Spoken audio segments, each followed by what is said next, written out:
جن کو آپ اس کے ساتھ کس طرح کمپیئر کر سکتے ہیں؟ ایک ایگزیکٹو ڈیسیجن ہے نا، کیا ایک ایگزیکٹو ڈیسیجن ہے کہ جی آپ کے گھر کے باہر یہاں پہ سڑک بننی چاہیے یا ایکچولی ساتھ والی گلی کے اندر وہاں پہ سڑک بننی چاہیے. ایک ایگزیکٹو ڈیسیجن ہے، اس کا کل کو فائدہ بھی ہو سکتا ہے، نقصان بھی ہو سکتا ہے. کل کو آج کل بینک کا انٹرسٹ ریٹ جو ہے وہ لیٹس سے 22% کے اوپر آیا ہوا ہے، ہو سکتا ہے کل کو اسٹیٹ بینک اس کو 17% کر دے. اس کے اچھے بھی ہوں گے، برے بھی ہوں گے، یہ سارا کچھ. لیکن ایکچولی ایک بلڈنگ کو جا کے اس طرح تہس نہس کر دینا، جلا دینا، کور کمانڈر کی وردی جو کہ آج تک بھارتی فوج ہی حرکت نہیں کر سکی.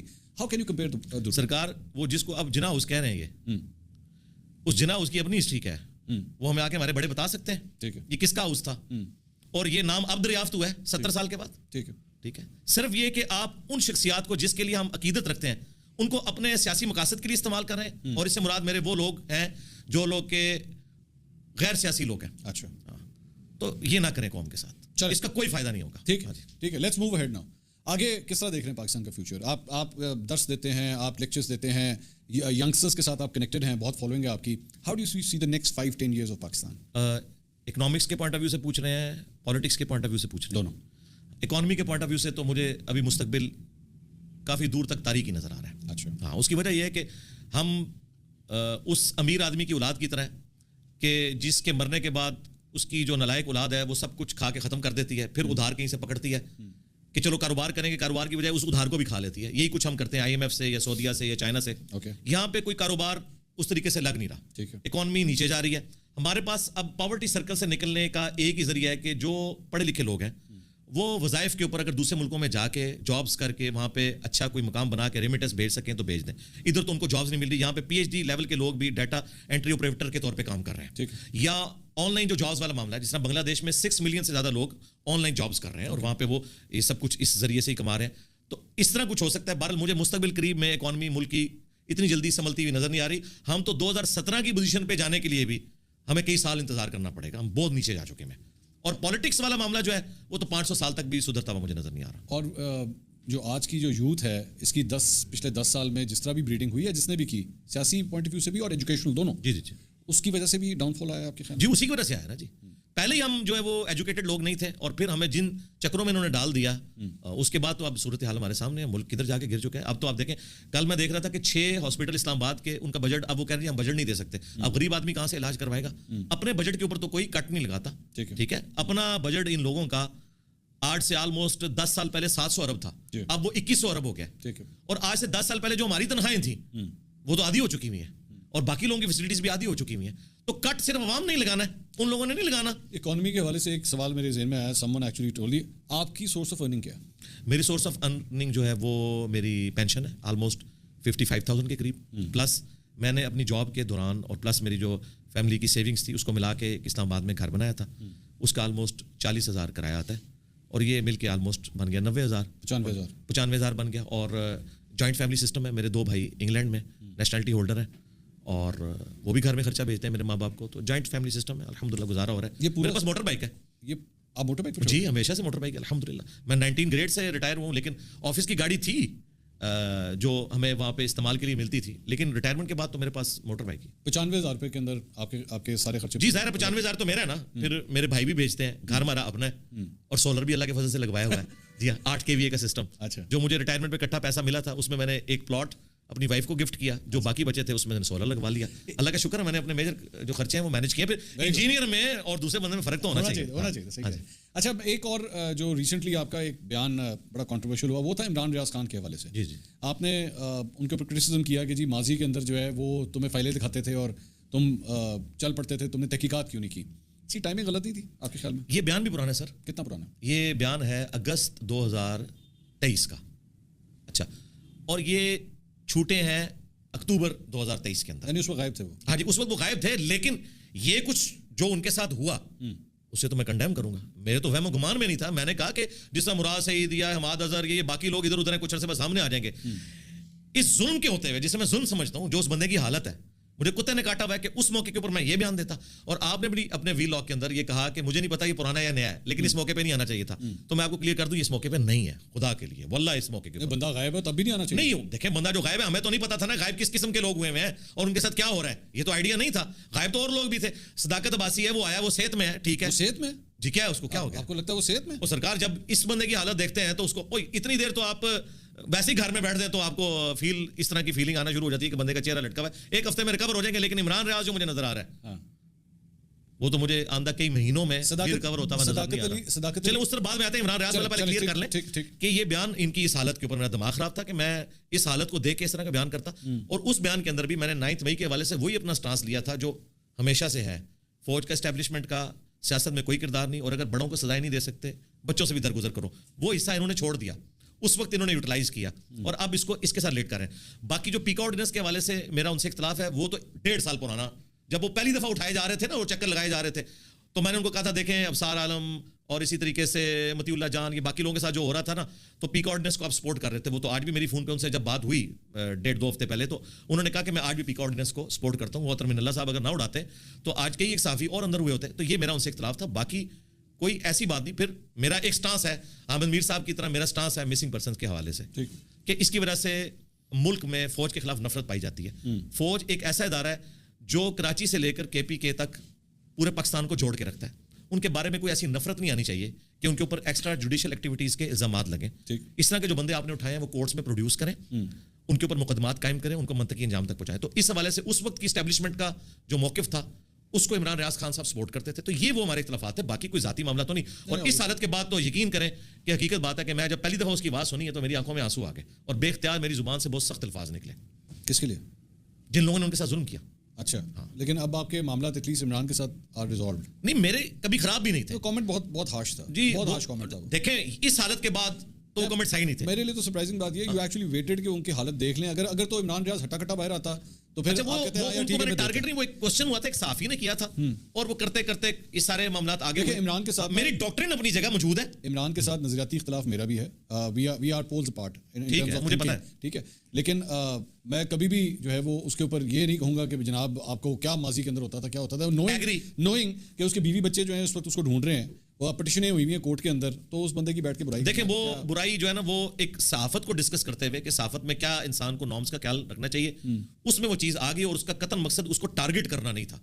اگر یہ مقصد ہوتا تو میں ابھی بھی اسی چیز کو آگے لے کے چل رہا ہوتا, اور آج بھی ہمارا وہ جو اختلاف ہے وہ اپنی جگہ. آپ کے خیال میں, آپ کی بات سے مجھے یہ لگا نا, جو you still stick to that point کہ عمران ریاض جو ہیں وہ بیسکلی پچھلی اسٹیبلشمنٹ کے ایک کے ساتھ اٹیچ تھے, یا ان کے نیریٹو کو لے کے چلتے تھے. وہ خود مانتے ہیں, لیکن وہ صرف ایک فرق کرتے ہیں, وہ کہتے ہیں میں اور وہ ایک پیج پہ تھے, میں نے ان کے لیے کام نہیں کیا, لیکن جو کچھ مجھے دکھاتے تھے میں انڈیپینڈنٹ تحقیق سے سمجھتا تھا کہ وہ صحیح دکھا رہے ہیں. اچھا, یہ اس کی تعویل کرتے ہیں, یہ اس کا پوائنٹ آف ویو. ہاں اس کا پوائنٹ آف ویو ہے, میں نے آپ کو بیان کر دیا. تو میں نہیں, بالکل نہیں ایکسیپٹ کرتا, بالکل نیور, کبھی نہیں ایکسیپٹ کرتا.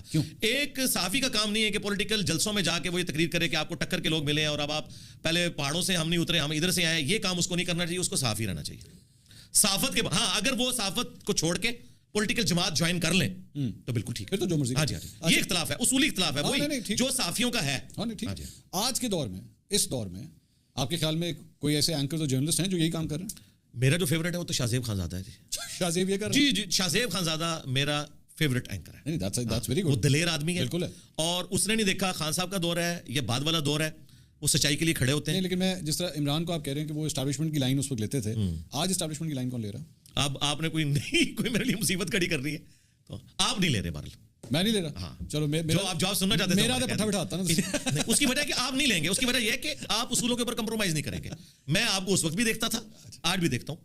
آپ کا اور میرا سیاسی مذہب اس حوالے سے ایک ہے کہ رول آف لا اور انصاف کے اوپر قائم رہتے ہوئے یہ نہ دیکھیں کہ لوگ آپ کے ساتھ کیا کرتے ہیں. اگر لوگوں پہ برا وقت آئے تو آپ ان کے حق کے لیے بھی آواز اٹھائیں. صنم جاوید کے حوالے سے یا عمران ریاض خان کے وکیل کے حوالے سے جو آپ نے پوڈ کاسٹ کی, یہ میں نے آپ کی دونوں پوڈ کاسٹ پوری دیکھی ہیں. آپ نے یہ والی بھی, اور میرے دل سے دعا نکلی. یہ تو میں 3-4 بار دیکھوں گا اور اسے لرن کروں گا کہ کہاں میں نے چھکا مارا اور کدھر میں LBW ہوا. اچھا, اب وہ ویسے آج جس دن ہم یہ پوڈ کاسٹ ریکارڈ کر رہے ہیں ورلڈ کپ کا فائنل بھی ہو رہا ہے, تو آپ کا میری ہمدردیاں تو 100% انڈیا کے ساتھ ہے جب سے پاکستان آؤٹ ہوا ہے. اچھا جی, میں سب کانٹیننٹ کی ٹیموں کے جیتنے کے اوپر بہت خوش ہوتا ہوں, خواہ وہ انڈیا ہو, خواہ وہ افغانستان ہو, بنگلہ دیش ہو یا سری لنکا ہو.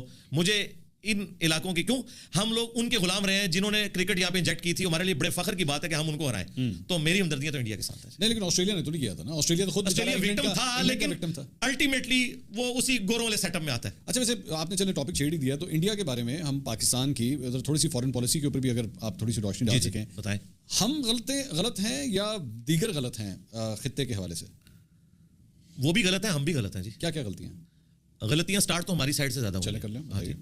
تو اوور آل یہ ہے کہ گریلا وار, کشمیر جہاد 48 میں ہو یا بعد میں جو اسلام کی روح سے بھی درست نہیں ہے، اور UN کی جو پالیسیز ہیں ورلڈ وار 2 کے بعد جو ملکوں کی باؤنڈریز بن چکی ہیں، اس اعتبار سے یہ والے کام غلط ہے، خواہ وہ بلوچستان میں کریں یا ہم کشمیر میں کریں. جو اب اس وقت پالیسی ہے پاکستان کی، یہی پالیسی ہماری پہلے ہونی چاہیے. تو کشمیر اسٹرگل کے اندر پاکستان کو پارٹیسپیٹ نہیں کرنا چاہیے؟ پاکستان کو پولیٹیکلی تو پارٹیسپیٹ کرنا چاہیے تھا، گوریلا وار نہیں. اور اگر جنگ کرنی ہے تو اوپن ڈکلیئر کریں. سورۃ الانفال میں ہے کہ جس قوم سے معاہدہ ہو تم اس کے خلاف جنگ نہیں کرو گے جب تک معاہدہ توڑو نہیں. گوریلا وار آپ نہیں کر سکتے. اور یہی نارمز ہیں اس وقت جو انٹرنیشنل ملکوں کی باؤنڈریز بن چکی ہیں. اب آپ لوگوں سے اس طریقے سے ملک یا علاقے نہیں چھین سکتے کہ آپ آرمڈ کوئی کنفلکٹ کریں. میں پولیٹیکل اسٹرگل کے ساتھ ہوں جو اس وقت وہاں کے کشمیری کر رہے ہیں، اور شاید بعض جو ہمارے پاکستانی ان کو یہ بات بری لگے. میں آپ کو بتاؤں کہ جو اس وقت انڈین آکوپائڈ کشمیر ہے وہاں پہ ہمارے اسٹوڈنٹس الحمدللہ لاکھوں کی تعداد میں ہیں. سب سے زیادہ ہمارے دعوت کا کام وہاں ہے کیونکہ جماعت اسلامی کا اولڈ تھا تو اس کی وجہ سے وہاں پہ کام ہوا. وہ لوگ وہ فیسلٹیز اویل کر رہے ہیں جو کئی دوسرے ملکوں میں مسلمان حکمرانوں نے نہیں دی ہوئی اپنے لوگوں کو. تو وہ کافی حد تک سیٹسفائی ہیں. اس کو آپ فلسطین کے ساتھ اس اعتبار سے کمپیئر نہ کریں. ہاں جو ہمارا پولیٹیکل سٹانس ہے وہ وہی ہے جو UN والا ہے، لیکن بہرحال وہ اس حوالے سے اچھی زندگی گزارے ایز کمپیئر ٹو باقی مقبوضہ علاقوں کے. تو same goes for Afghanistan also, وہاں پہ بھی آرم اسٹرگل جو وہ خود کریں، ہمیں نہیں سپورٹ کرنا چاہیے. بالکل نہیں. میں تو افغان وار میں جو طالبان کی افغان وار میں ضیاء الحق صاحب نے جو کچھ کیا یا مشرف صاحب نے، یہ دونوں غلط ہوا. اور اس وقت پریکٹیکلی جو پلس ہے نا جی، جس طرح پاکستان کے لوگ انڈیا کی مودی گورنمنٹ سے نفرت کرتے ہیں، انڈین عوام سے نہیں، ان کی مودی گورنمنٹ سے، اسی طرح کی نفرت افغانستان کی عوام پاکستان سے کرتی ہے، اور یہ بہت انفارچونیٹ ہے. تو آرم اسٹرگل کے حوالے سے تو پھر اس کے بعد یعنی بنگلہ دیش میں جو کچھ مکتی بہانی نے کیا پھر وہ بھی غلط تھا. جی غلط تھا، لیکن وہ غلطیاں ان غلطیوں تک وہ کیوں پہنچے؟ ہم نے جس طریقے سے ان کو ٹریٹ کیا. اچھا ہاں وہ نہیں کرنا چاہیے تھا. وہ باجوہ صاحب نے خود بھی مانا ہے، ٹھیک ہے، کہ ہم سب سے زیادہ قربانیاں دیتے ہیں اور گالیاں بھی سب سے زیادہ کھاتے ہیں. اگرچہ انہوں نے اسی تقریر کے اندر کوشش کی بلوچستان اس مسئلے کو، بنگلہ دیش والے مسئلے کو جسٹیفائی کرنے کی، لیکن وہ جسٹیفائی نہیں کر سکے. جتنے ریٹائرڈ فوجی آپ ان سے پوچھ لیں وہ مانتے ہیں کہ غلط ہوا، ایسا نہیں ہونا چاہیے. اب بھارت کے اندر جو ہے وہ ایک ایکسٹریم رائٹ ونگ جماعت BJP، نریندر مودی، ان کے بھی الیکشنز اب آنے والے ہیں. جو ایک صورتحال بن رہی ہے خطے کے اندر، آپ کو ماضی مستقبل قریب میں پاکستان اور بھارت کی کوئی اور جنگ ہوتی نظر آتی ہے؟ نہیں انشاءاللہ امید ہے اب نہیں ہوگی. اس کی وجہ کہ اب انڈیا نے کیا کرنا ہے پاکستان کے ساتھ، جو ہمارے ساتھ ہونا تھا وہ ہو چکا ہے. ایکسپلین کریں تھوڑا سا. ایکسپلین یہ ہے کہ ہمیں انہوں نے کمزور کر دیا ہے ورلڈ پالیٹکس میں بھی، اکانومی میں بھی، اپنی غلطیوں کی وجہ سے. تو مرے ہوئے کو مار کے کیا کریں گے؟ اچھا. اور میری تو دعا ہے کہ کانگریس کی حکومت آ جائے، وہ مسلمانوں کے لیے بہتر بھی ہے. ان کی ڈیموکریٹک ویلیوز بھی، ان کا جو سیکولرزم والا ایشو ہے وہ بھی ایڈریسڈ ہے. وہ زبردست لوگ ہیں ایز کمپیئر ٹو ان لوگوں کے. اچھا ویسے بہت خطرناک آپ کے اوپر ایک الزام سیکولرزم کا آپ نے بات کی. جی جی. You consider yourself as a secular? اگر اس کو آپ یوں سمجھیں جس طرح ہم کہتے ہیں اسلامک بینکنگ، اسلامک ڈیموکریسی، تو اسلامک سیکولرزم. اس اعتبار سے ظاہر ہے جی جب بینکنگ اسلامی ہے، ٹھیک ہے، تو سیکولرزم ان معنوں میں نہیں کہ ڈینائل آف گاڈ، ان معنوں میں کہ آپ باقی لوگوں کو بھی زندہ رہنے کا حق دیں. لا اکراہ فی الدین قد تبین الرشد من الغی. دین قبول کرنے کے معاملے میں جبر نہیں ہے. اللہ تعالیٰ نے حق کو باطل سے علیحدہ کر دیا. جس کی مرضی وہ یہ راستہ اختیار کرے، جس کی مرضی وہ راستہ اختیار کرے. دس از سیکولرزم. نہیں اگر یہ دیکھیں نا وہی بات ہے نا، لیکن ہمارے جو مذہبی طبقہ ہے نا اس نے سیکولرزم سے مراد لا دینیت لے لی ہوئی ہے. وہ تو دیکھیں غلط علام ہو چکا ہے نا، مسکنسیپشن ہے نا. تو اس کو میں نے اس لیے پھر میں نے جملہ کیا بولا، اگر میں اسلامک سیکولرزم بولوں تو یہ لوگوں کو ہضم نہیں ہوتا. میں اسٹارٹ لیتا ہوں اسلامک بینکنگ، اسلامک ڈیموکریسی اور اسلامک سیکولرزم. سیکولرزم آپ اب اس کو صرف اس لیے کہ کرٹیسزم نہ ہو آپ اسلامک کا لفظ بیچ میں ساتھ نہ لگائیں، مطلب اٹ از سیکولرزم. دیکھیں آپ مجھے کسی اور نئی دوزخ کے اندر چھوڑ کے جانا چاہتے ہیں، ٹھیک ہے، یہ آپ کی ڈیفینیشن ہے، یو اسٹینڈنگ ود دیٹ. میں نے تو قرآن سے آپ کو بتایا نا، اسلامک سیکولرزم قرآن یہ کہتا ہے کہ آپ تلوار کے زور اور آپ اس سیکولرزم کے ساتھ کھڑے ہیں. اسلامک سیکولرزم کے ساتھ کھڑا ہوں. اچھا چلے میں اس کے لیے پوری پوڈ کاسٹ زیادہ ہوگی. اس کو اس طرح کرتے ہیں نا آسان الفاظ میں، آپ مجھے اسلامک سیکولرزم اور سیکولرزم میں فرق بتا دیجیے کیا. اس طرح کر لیتے ہیں. اسلامک سیکولرزم وہ ہوتا ہے جو پاکستان میں پایا جاتا ہے، اور جو پاکستان سے باہر ہو وہ دوسرے والا سیکولرزم ہوتا ہے. اچھا اس کو آپ یوں سمجھیں، ڈیموکریسی کے پوائنٹ آف ویو سے میں آپ کو بتاؤں، میں ڈیموکریسی کو اسلامک نظام اس لیے سمجھتا ہوں کہ اس میں حلال کے دائرے کے اندر کثرت رائے سے جو فیصلہ ہوتا ہے وہ قرآن میں بھی ہے. وہ امرہم شورا بینہم، مسلمانوں کے آپس کے معاملے جو ہے وہ مشورے سے طے ہونے چاہیے. نبی الاسلام بھی کثرت رائے کو ترجیح دیتے تھے حلال کے دائرے. اور یہ مقبول جان صاحب کہتے ہیں جی اسلام کے اندر ڈیموکریسی کا کوئی کانسیپٹ ہی نہیں ہے. اور یہ مقبول جان صاحب جو ہے نا جی وہ بہت زیادہ دوسری طرف ہے، اور میرا ان سے اختلاف ہے. کس طرف ہے؟ یعنی مولوی والی سائڈ کے اوپر. مولوی والی سائڈ. جی جی ہاں.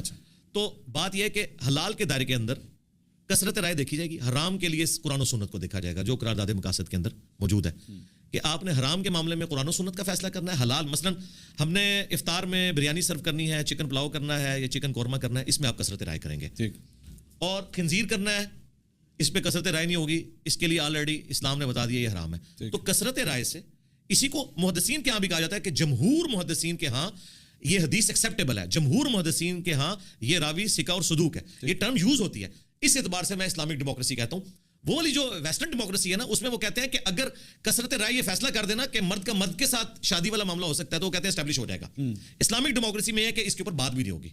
ٹھیک ہے. اس کے بعد آپ یہ کر سکتے ہیں کہ آپ بچیوں کی عمر کے اعتبار سے، ان کے شعور کے اعتبار سے ان چیزوں کو کوئی قانون بنانا چاہتے ہیں وہ ضرور بنائیں. ٹھیک ہے. تاکہ کوئی جبری کسی کو اسلام میں داخل کر کے جیسا سندھ میں ہوتا ہے اور وہ نکاح کے اندر گھسیڑ دیتے ہیں، یہ والے اس کے اوپر قانون سازی ہونی چاہیے. لیکن آپ کی جو اسلامک سیکولرزم ہے اس میں ملک کا وزیر اعظم جو ہے وہ کوئی نان مسلم بھی ہو سکتا ہے. دیکھیں اب پھر وہی بات ہے کہ اب میں چونکہ پاکستان کے آئین کو مانتا ہوں، پاکستان کے آئین میں جو لکھا ہوا ہے نا میں اسے سپورٹ کروں گا. پاکستان کا آئین سیکولر نہیں ہے. اچھا نہیں، اسلامک ہے نا، وہ اسلامک جمہوریہ پاکستان نام کا. اچھا اب بات یہ جی ظاہر ہے اسلام تو پھر اچھا اب بات یہ ہے کہ پاکستان میں اگر آپ رائے عامہ اس حوالے سے ہموار کرتے ہیں کہ کسی دوسرے بندے کو بھی کوئی عہدہ دیا جا سکتا ہے تو آپ کریں، لوگوں کو قائل کریں. ہم اپنے اعتبار سے قائل کریں گے اور اس وقت جو پریزنٹ ہے اس میں جو آئین میں لکھا ہوا ہے ہم اس کو فالو کرتے ہیں. بٹ آپ سمجھتے ہیں کہ اس میں تبدیلی ہونی چاہیے نا؟ نہیں میں یہ نہیں سمجھتا. تو پھر ہاں میں چونکہ اسلامک سیکولرزم کی بات کر رہا ہوں، میں کہتا ہوں جو ہماری کریٹیکل پوسٹ ہے نا ان کے اوپر مسلمان بیٹھے ہونے چاہیے.